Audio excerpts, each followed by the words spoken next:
be better on air. Okay. All right, so here we go. About 35 minutes. All right, sure. All However, right. look, I will All tell right. you, I'm never at a loss for words, so you'll have Good. to That's even better. That's reel even me better. in. Yeah. All right, here we go. All right. Welcome into another edition of the Bite Meat podcast. We are so glad you guys are here, and of course, so glad if you can subscribe wherever you get your podcast, on Podbean, on iTunes, on Spotify, or wherever you get your podcast. Always brought to you by Texas Star Grill Shop right here in the greater Houston area, but we are all over the country, and we appreciate you guys listening. We've had some great guests. We've had some legends, Aaron Franklin, Chris Shepard, Botello. We've had all kinds of great guests join us here. Grant Pinkerton, the whole 9 yards. And as much as we've had some barbecue expertise, what we're having today on the Bite Meat podcast might be the bravest Texas pit master, because he is a pit master specializing in Texas barbecue. And so what the hell? I'm going to go ahead and open my spot in the middle of a global pandemic. And what the hell? I'm going to go ahead and do it in Tennessee. So Bill Lavalette, I hope I'm pronouncing your last name right. That's how I always pronounced it, Bill. But sure, it worked for me, John. It works for you. All right. So let's start right there. Now, this is a podcast that we like to get a lot of people listening to.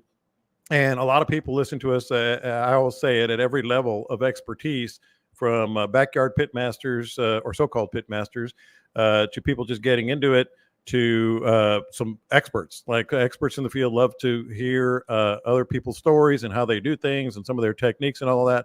We're going to get into that. But Bill, you got to tell me about this story. I mean, that's pretty brave, man. Yeah. It was kind of it was a weird way to get there to begin with.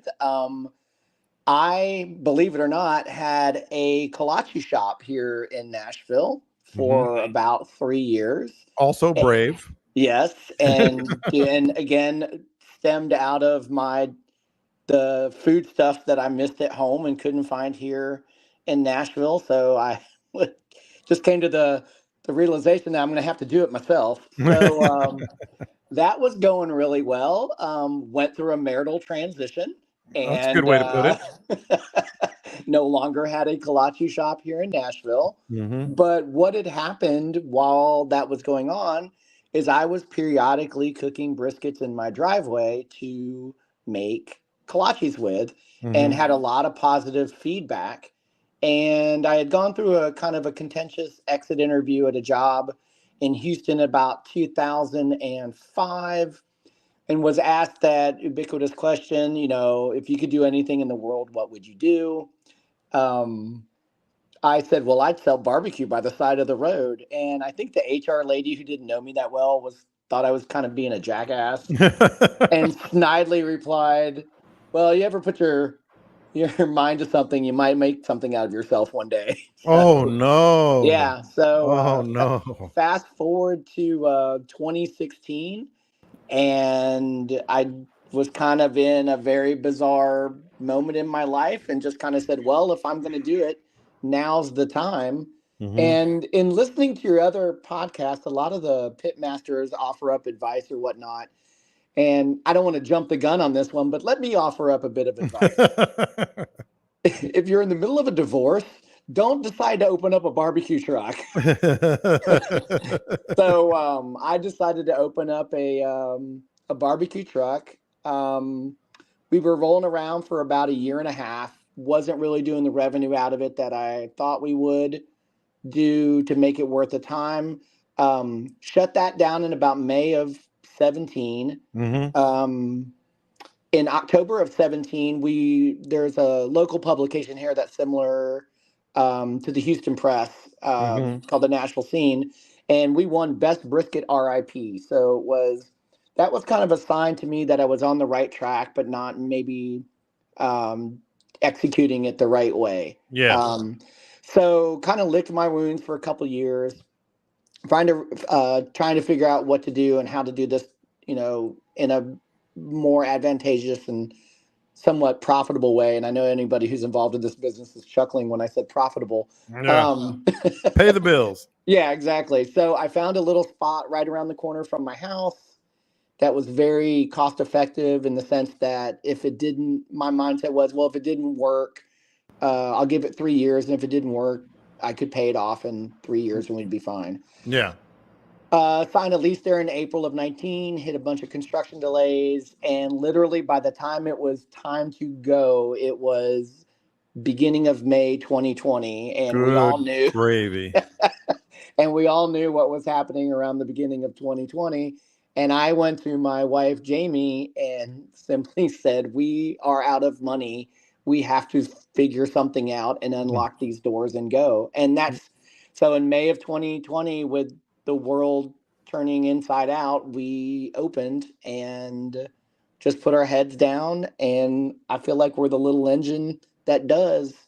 And here we are 4 years later, still doing it.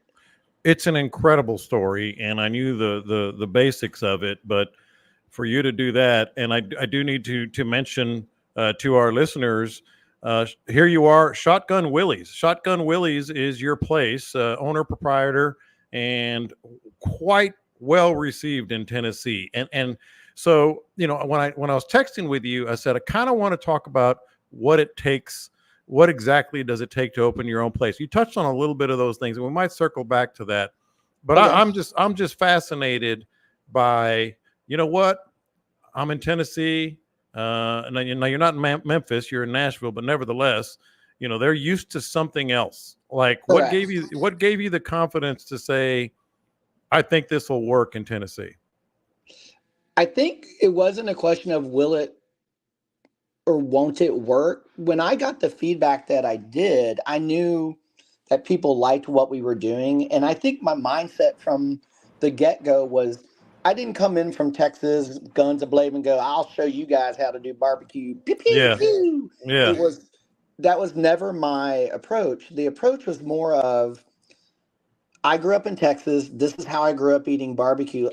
I would like to expand your definition of what barbecue is. It was never dropping the gauntlet and saying Texas style is better than Memphis style is better than Southeastern style. It was, let me just kind of broaden that parameter. And I think one of the things that affected me in the food truck was we were just a beef truck basically. We did brisket and sausage. Oh, wow. Because at that time my mindset was there's enough places in Nashville to go get pork. Why am I going to get kind of lost in this mix? I'm going to stand out by doing brisket. But kind of in the post-mortem of all that, I realized, well, I didn't have the gateway drug. I didn't have the thing on the menu that was common, because I had an interesting customer base that was people from Texas who had been to Texas and had brisket and liked it and couldn't find anything comparable in Nashville. Yeah. People who were from the Southeast or had never been to Texas and had brisket and didn't like it, or people who just didn't know what it was, never had it, and had no interest in it. Because one of the things too in the learning process was where we're from, barbecue is a verb. It's how you cook the meat. So the first time I ever ate barbecue in Tennessee, I was in this small town right outside of Paris, Tennessee. Walked in and had a sign that said barbecue $4. So when I walked up to the counter, I asked the lady, what kind of barbecue do you have? And she looked at me in a manner that it seemed like I offended her. And she just kind of sighed and went, we've got pork. And because I'm used to, it could be brisket, could be ribs, could be sausage, turkey. And here, barbecue is just another word for pork. Yeah. So it took me a while so in as much as I'm educating a customer on something, I'm getting educated myself in that. So It's incredible. That was one of the more interesting, components of the first go round. And I have something else I want to follow up on, but just so our listeners know across the country, today, I mean, I was looking at some stories about you and stories about Shotgun Willie's, and I'm looking at, Texas Monthly has raved about you. All kinds of publications in Tennessee. You were named one of the absolute best barbecue restaurants in Nashville, 10 must try barbecue places in Nashville. That's how you're received now, as you do barbecue. You are great at brisket. And we're going to get into how you do that. We're going to share a couple secrets here now. I didn't tell you about Okay. that part. I didn't tell you about Okay. that part, but we're going to get into that. But I'm guessing that the way you're received now, and maybe I'm just totally wrong, was not how you were received at first. Like maybe there were some people, like you went into it with an open mind. You're like, I'm not going to try to reinvent the wheel here. I'm not going to try to tell you that you're wrong and I'm right. But I'm guessing there were a few people that said, hey, Bill, you're wrong and we're right. Is that right? I think in some ways, and not necessarily a right or wrong thing, but it's like kind of the mentality of like, why are you doing this here? What are you thinking? Why we're, this is pork country. This is not, there is a very well-known barbecue gentleman here in town that used to sell a t-shirt that said, if you want brisket, go to Texas. So, and who now surprisingly owns a restaurant that sells brisket, but I Oh, hey, digress. how about that? But that being said, yeah, I mean, John, and here's the thing: like when we went to the brick and mortar shop and went back over. So when people ask me, you know, what is the meat to eat? Like, what do I get when I come to Shotgun Willie's for the first time? And I say to folks like, we are Texas barbecue, and we hang our hat on brisket. I will never run around and say that we make the best brisket in town. I say that we make the best brisket we can make. Yeah.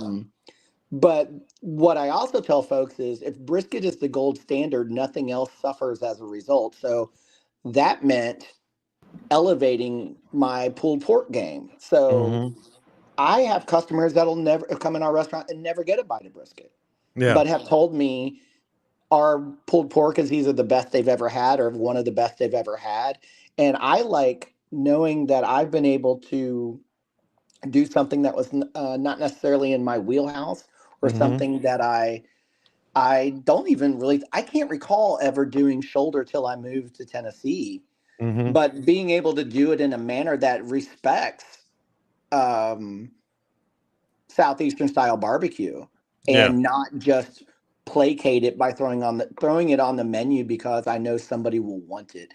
I care as much about the pork and everything else that comes off of that smoker as I do the brisket. It's yes, we do very good brisket, but I also believe we do very good everything else as well. Well, what you have though is a perspective, a hands-on, first-person perspective of something that I've said on this podcast repeatedly. I think too many people pigeonhole themselves into what they think they should be making where they are, whether that's California tri-tip or East Coast barbecue or Carolina barbecue or Memphis barbecue or East Tennessee barbecue or Texas barbecue. And I always say, expand those horizons, man. Like I was talking to Patrick and Aaron Fegis, who own a fantastic place here in Houston, and Patrick is known now nationally as the whole hog guy. He's from Texas. He's a barbecue guy from Texas, but he expanded that knowledge base. And so I think you have a good perspective on that. It's not either or. You can learn from Texas. You can learn from Carolina and Tennessee, correct? Absolutely. And there are techniques that I have learned that are Southeastern style cooking, and I apply that to, how I cook the pork. And, I found it really interesting I saw Leo got a big Leonard Bocello. Yeah, got a big whole hog smoker. And I think of, not to lessen it, but like the novelty of the whole hog in Houston, similar to the novelty of brisket in Nashville. That I'm quite sure, I mean, I love whole hog, and I love everything about a whole hog cook and pulling it from all the different areas and making this one giant, beautiful plate of food. And I love the way it looks when it cooks. And I can understand, if you're in Houston, not very many people have seen, a true roast like that, and I love the spectacle of it, and I can see Yeah. why folks there are taking off to. But you do a whole hog here, and you're like, okay, Yeah. Yeah. you know, You can Pat compare and Martin, contrast. Pat Martin's doing one of those every day. So Yeah. To me, it's an event. I've done like 3 in yeah, my life. And it's like, okay, I did it. And yeah, and it should be a we've bigger part never. of the norm. Yeah, we've never done one at our shop yet, but as we've just moved into a bigger spot. But I mean, I want to build a cinder block pit out back and do one day, and then just that's all we sell that day. We set up Yeah. on the patio or and do it that way because um, I think that's the neat thing about barbecue. There's no singular definition to it. Hmm. Um, it's not an American thing; it's a global thing. And it's a regional thing, and I like the variance um, in what it is. Hmm. Uh, and the challenges that each one of those styles and each one of those cuisines present. Right. So I did say one of the things, and you touched on it. It was exactly what it takes to open a place. We have a lot of listeners, as I said, every level. Some of them may be trying to kick around the idea. They're really good, and they're kicking around the idea of doing a pop up, a trailer, whatever you want to call it. Right. And boy, your story is perseverance and getting it done in some really trying places and times. Like what I know most barbecue people that I talk to, really great pit masters like yourself, they kind of kid around, oh, don't do it, or you're not going to make a lot of money, or all this. But if you have the passion, and it's in you, like it was in you, like what would you recommend? Like, you know what, I think I want to try this. I want to take it to another level. Well, I think my answer is going to be in response to barbecue, but you could replace barbecue with anything else that you want to do. And I go back to the opening of the kolache shop, and then it continued forward with this. Was I was at a career crossroads, um, and I did not want to go back and work in an office and sit in a cubicle. Hmm. I had done my 20 years or so in Houston, and it wasn't the life for me. So whether my worst day doing barbecue is better than my best day of sitting in a cubicle. Hmm. And if what you want to do always outweighs the alternative, then keep doing that. Just keep pushing forward. You will figure out a way to do it. I have been very lucky. I've opened two very successful businesses Hmm. on my own dime.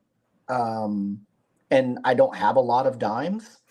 And they've grown, and the bakery still exists today, and it's still growing.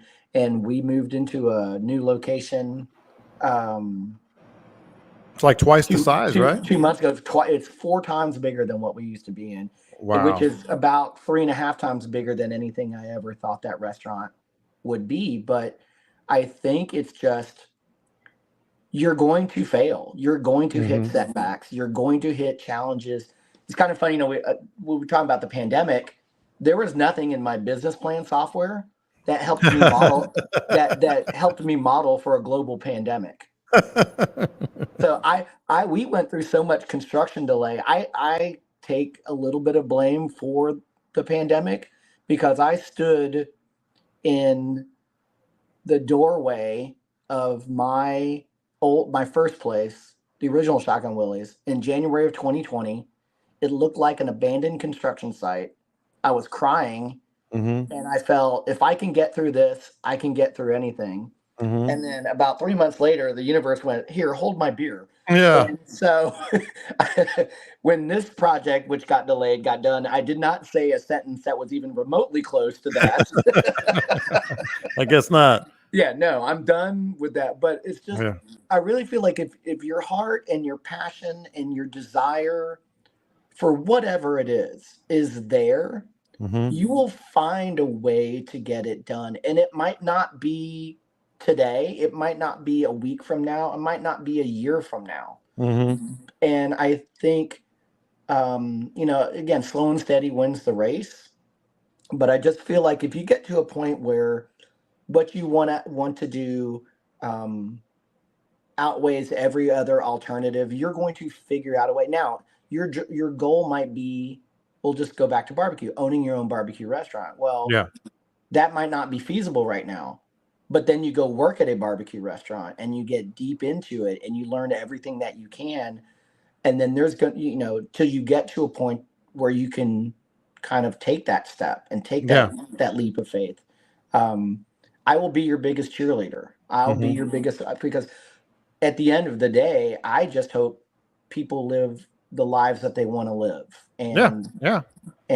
I hope if there's any kind of encouragement that I can give to people or be an example is, you know, this isn't, there are no easy days with this, but I wouldn't change any part of this process. Well, and speaking of the process, that's what I wanted to get into next, because one of the reasons I wanted to talk to you about what it takes if anybody has that inclination is you were us. You were a backyard Yeah. barbecue guy. Like you were, like you said, in the driveway, whatever it is. And I've been doing this for damn near 50 years. And so I consider myself, and I think others in the family and friends consider me pretty good, but I'm not you. I'm not a pit master Dude. by any stretch. So what I want to get into is the learning process. Like we've all made some really bad briskets. Like that's just, if you say and, you haven't, then you haven't and cooked enough. so have I. That's what I'm saying. Everyone has. I mean, I talked to some of the greatest on the planet, so that guys that are world champions, and they're like, oh yeah. Yeah. So the learning process of getting that brisket just right, and I'm going to start there because obviously that's where you're hanging your hat, at least getting into Nashville and into the business. Like, what was that like, and what really kind of light bulb moment did you have? Is like, okay, this is how you do it. The learning obviously trial and error. I got a whole lot better when I started cooking more of them at one time. Oh, really? I was good enough to say I could sell these, Mm-hmm. but I look at pictures. It's funny, like I'll get a Facebook memory from like 2010. Mm-hmm. I'll look at this brisket and I was at that time, I'm like, look at what I did today. And I Yeah. won't even repost it as a joke.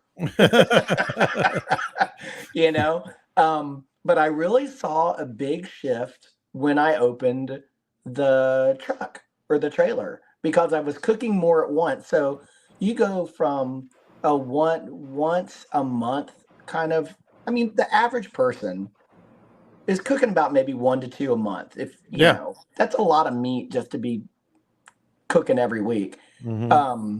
But when I started cooking 5, 6, 8, 10 at a time, well, then I had 10 briskets to compare to. Yeah. And so it's almost like when you started scaling up, you were seeing the little things. And the more but the biggest thing, I think the one big tectonic shift, and it's funny, I kind of I listened to 3 of your podcasts today. Mm-hmm. And I think trying to think of who it was. But Grant said it, Mm-hmm. Aaron said it, Leo said it. It was just keeping it simple. And Mm-hmm. it's funny because I've preached that to anybody who has walked into our shop and said, how do I do a brisket? And it's like, I'm going to tell you right now, you're overthinking it and you're getting paralysis by analysis. Yeah. But the other thing is I stopped cooking to a time. Mm-hmm. And I started cooking to the meat. And what I mean by that was the meat will tell me when it's done.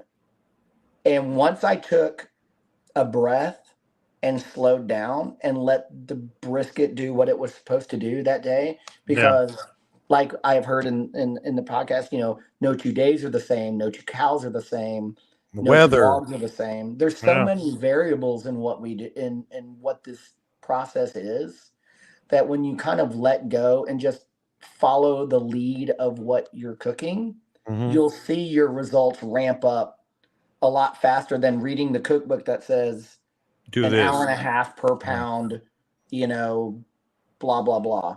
Yeah. Those were the 2 biggest, where I could really say, John, I saw a true difference in what I was cooking. The biggest one was letting go. Yeah. It's funny because if you heard the podcast with Leonard Botello from Truth Barbecue, he goes by literal feel. like Right. literal feel of the brisket. He grabs it's wrapped, he grabs the bottom and he kind of, feels it Yep. and make sure it almost punches through and okay, it's ready then. Or is that something you do? I do. Yeah. And so I tell folks, like, I use my thermometer two ways: to check the temperature, and then I'm Mm-hmm. poking around just to see tenderness. Yeah. And then I'm doing the same thing that he's doing by lifting up that brisket and kind of feeling it underneath. But it's almost like a 3-part process to kind of determine doneness. Mm-hmm. But I can't really tell you when a brisket's done. I just know it's, and Mm-hmm.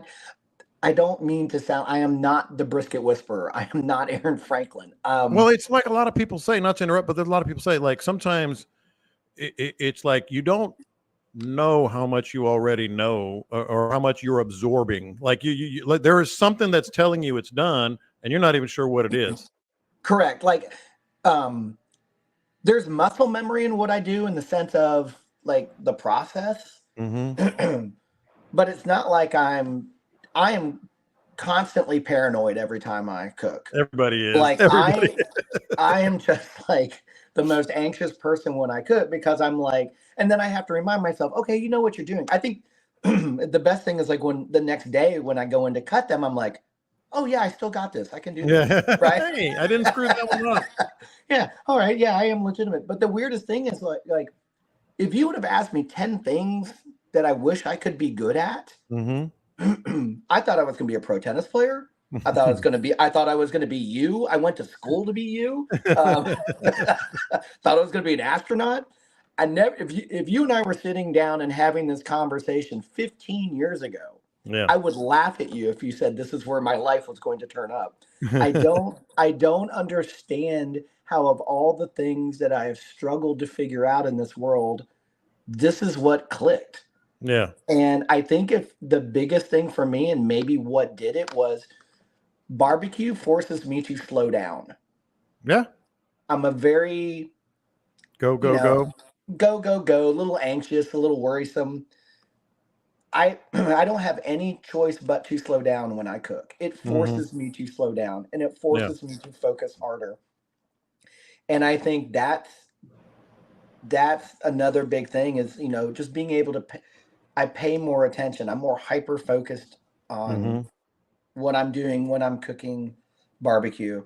Excuse me. And that I think makes a tremendous difference. Like, I trust in my ability, Mm-hmm. but I'm always questioning Yeah. myself, if that makes Yeah. sense. Like Like, the end result.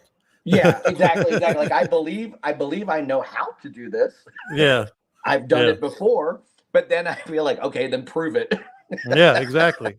So we got to the end part of your briskets and the feel and all that, and that's just something that we've talked to a bunch of people. It's going to be experience. It's going to be knowing your brisket, knowing your pit, and all that. Let's go back to the beginning of Okay. making your brisket. Okay. I'm sure you agree with so many other people that we've had on here that the first most important thing is the meat you're getting. Now they're all different, Yes. but you've got to start with a baseline of don't just go to Safeway or wherever and grab a brisket. What are you looking for in the meat? Well, I am fortunate enough to use American Wagyu that I get Mm-hmm. from Black Hawk Farms, which is just up the road in Kentucky. Mm-hmm. And so we start with an incredible product. Prior to that, we were cooking primes, but I think I'm very fortunate to use the Wagyu, and it does make a difference in Oh, it. for sure. Um, I think it gives you, especially in a commercial realm, it gives you a little bit of some bumpers, in the Mm-hmm. sense that um, you've got a little bit of safety with it because they are so marbled. Yeah. But if I'm looking, like, if I'm going to the store, uh, I'm just looking for something, honestly, that when I trim it up, it's going to give me the highest yield.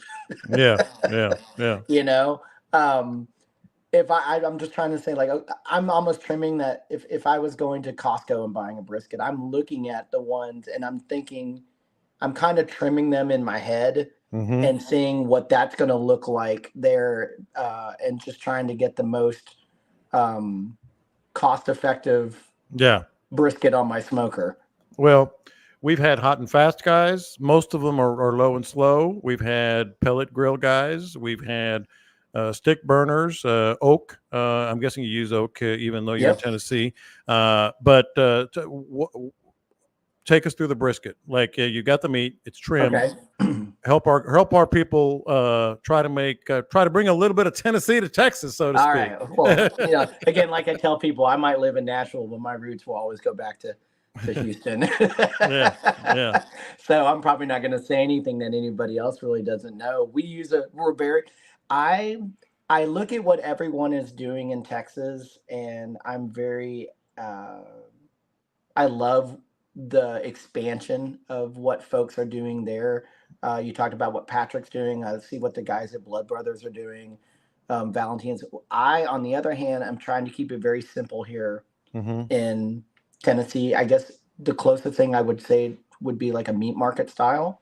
So our briskets are very simple. It's just salt and pepper, a little bit of seasoned salt, but mostly I'm a kosher salt, and I like to use a blend of 10 mesh and 16 mesh pepper.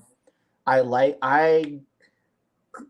moved to Texas I moved to Nashville in 2008. So I missed all of this kind of second wave of barbecue in Texas. So I grew up going to Good Company Barbecue on Kirby, Luling City Market. Those were and then there was a place I went to, Abilene Christian, for a couple of years, and Harold's Barbecue. And what I do stems out of those three places. So I am a real kind of old school traditionalist, and I like a crunchy bark and a tender inside, tender beef. So we used to cook. So we just do salt and pepper, the blend of the 10 and the 16, and because I like just the crunch that the more coarse pepper gives you. You and me both, brother. And I just like that punch. I really like that little almost. I use coarse, to be honest. Yeah, but go ahead. Pepper, yeah. This is I am not sponsored by them in any way, but I get my pepper from Monterey Bay Spice Company out of California, and it tends to be so fresh, and it's just such a great. It really holds up well. You're not just getting a pepper that's been sitting on a shelf for maybe a year or so. But so that I keep it simple that way. We were wrapping in butcher paper. I'd probably go, at that time when we were doing that, we were probably going about halfway and then wrapping. Yeah. But and again, this is, everyone's entitled to cook their barbecue the way they want to cook their barbecue, and I don't bemoan anybody for that. Yeah. But I don't like a soggy bark.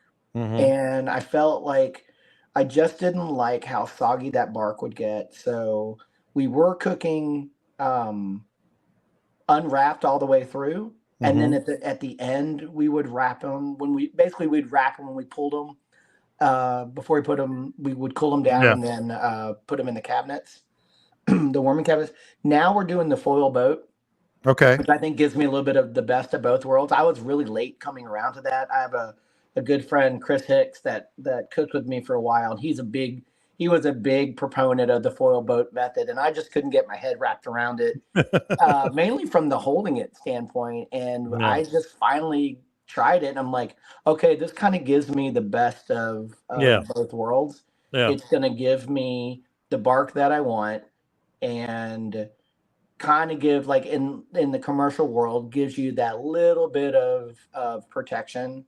But I would say I'm putting those boats on probably 3 hours before I'm done, 2 hours. Okay. So we're going pretty far. And again, the Wagyu helps out a lot. But that's about the process. How long do you rest them? Oh, shoot, overnight. So we'll pull them off, and I'll rest them down to about 150, and then we'll hold them in our cabinets. We use a Henny Penny cabinet that's got a humidity control in it. So I hold them at about 150, 160, depending on how I feel about them. at about 25 to 30% humidity. Okay. So I still That's put a little bit of mhm. moisture in there, but not a whole lot. We don't cook with a water pan. Summertimes in Nashville are about as humid as Houston. It's ridiculous. Mhm. So I haven't really. And then again with the Wagyu, with the when I was using the primes, we were putting a water pan in there. But now that we've got the Wagyus, I don't really feel like it's necessary. Yeah. One last thing, and I know I'm keeping you here, but this Oh is really no, good. I'm This look. is I'll talk about this this. is This could be the longest episode you've ever aired. Let's keep going. this is really good stuff. I was sitting here thinking as you're going through it, and when you say keep it simple, first of all, you're speaking my language because Yeah, some of the things you're doing with the bark and the pepper. I mean, that's one of the things. But I'm sitting here thinking about something that I've told people multiple times. People who ask me of all people, how I do my brisket. I always say the same thing. I say, do several, practice, do practice briskets all you want, and then cook for yourself, for your own taste buds. Cook for what you think is really, really, really good, and you'd be surprised how that's going to translate. Because people kind of overthink. Well, do I need to do this rub, and do I need to do this, and I want to have this kind of bark, and I want to have this smoke ring, and all this. No, man, cook it how you like it, and you think absolutely. it's great, and then people are going to, and that sounds like what you're doing. Yeah, well, absolutely. At the end of the day, it's your brisket. Yeah. And I mean that like so um what you're cooking and what you pull that off that grill and kind of what we do, and it's a everything that we serve is an extension of who I am Yeah. in a way. And so I'm giving you a little bit of, you know, my background and my experience growing up in Texas. But um, I think, and God bless YouTube and the videos, and God bless Aaron Franklin for tearing that curtain down. I think the biggest thing that he did was kind of when I was coming up, if you ask somebody how to cook a brisket, you would be better off asking them to give you a kidney before they would tell you how. Like Exactly. it was this dark secret that no one shared. And Absolutely. now I think the and I'll give Aaron credit till the end. He's the reason why I'm doing this. Mm-hmm. He tore down the curtain, but I also use the analogy that I can go to Home Depot and buy everything I need to build a house. John, you don't want to live in a house that I built ever, you know? Noted. And so he, but I just feel like, now there's, but conversely, there is so much paralysis by analysis. You can watch 100 videos on YouTube, and 100 videos on YouTube are going to tell you 100 different things. Get in there and find the way you find what works best for you and Yeah. refine that. I have people ask me, what temperature should I cook my brisket at? I'm like, well, if I'm at home cooking on my Pecos that I Mm-hmm. got from Academy 15 years ago, I'm cooking at 275 because that's where that smoker holds. Yeah. But if I'm cooking at the shop, I'm cooking at 250 because that's where I can hold. That's the Yeah. temperature that holds. So I tell folks, find that sweet spot Mm-hmm. and then build your cook out of that. But again, what you're doing is an extension of you. Don't try to be Aaron Franklin. Yeah. Don't try to be any of the big places. Learn from them, Mm-hmm. but make it your own. And that's the beauty of what I think this is, or what Yeah. barbecue is. It's it's a fun thing to experiment with. A little Mm-hmm. costly now, but it's still, Yeah. it's still fun. And I think that's the neatest thing when you do find that voice that you get Yeah. to share with it, and you say that's this is Well, you just mine. said you just took the word right out of my mouth. It's like when I tell, young writers or young broadcasters, and they ask questions about how do I do this and how do I do that. I'm like, find your own voice. Yeah, Say it how you want to say it. That's how you right. distinguish yourself, and that's exactly what you're saying. So. Man, this is fantastic. We're gonna have to get you on again because we haven't. All we did was brisket, man. We didn't get to It, ribs and whole yeah. hogs and all that. Well, yeah. I Yeah, mean, like I said, if you ever want, I will gladly fill up airtime for you. But I really, I don't know if you're going to come up this way for the Hey, Texans. Texans Titans, baby. Yeah, come by and I'm gonna come curse by. out. I'm gonna curse out Amy Adams Strunk. You're not a Titans fan now, are you? Oh, my friend, we don't have long enough to talk about this. But let me just say, I thought my disdain for the Adams family would have died with Bud Adams, but it is still there. Atta baby. And That's what I like to hear. I had this conversation with far too many people in Tennessee, basically saying, you do not have the time for me to explain to you why I despise this football team. So